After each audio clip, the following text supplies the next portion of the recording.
What is frequency separation? Frequency separation in Photoshop is a modern process that gives you complete control over the delicate textures and color in your images. Retouching has come a long way in the digital age. Using the power of Photoshop, we can separate the fine details from the color information and then edit them independently. If you can master the frequency separation technique, though, you'll be able to flawlessly soften skin tones and still preserve other skin tones.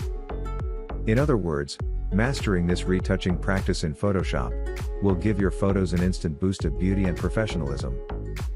Your time is valuable. The faster you can finish an edit, the faster you can get onto your next project or photo shoot. My included frequency separation Photoshop action will automatically separate the high and low frequencies in any image, saving you time and getting you right into retouching. High frequencies are the smaller details in your images.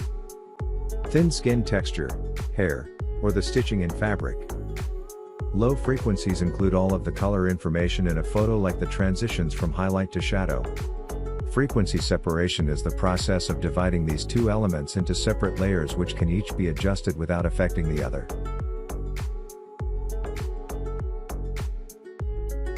Let's start.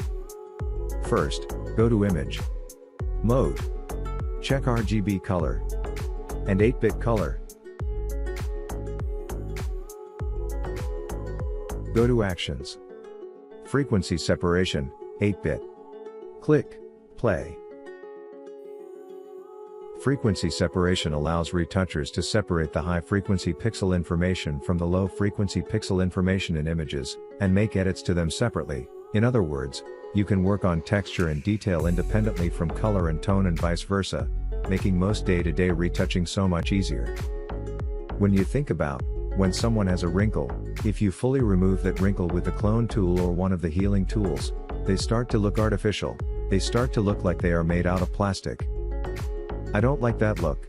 I want my subjects to look real, but I still like to tone down the wrinkles and remove temporary imperfections so that they do not distract the viewer. What you need to do here is to take the slider down to 0. Navigate to areas where you can see some texture. Areas like forehead. Always find an area full of fine texture. After you picked a zone, start increasing value to the level where I cannot see any texture. You should not be too far or too behind. You just have to trust your instinct and exercise. If the skin looks fake, you will retry the process until you succeed. After this, click OK.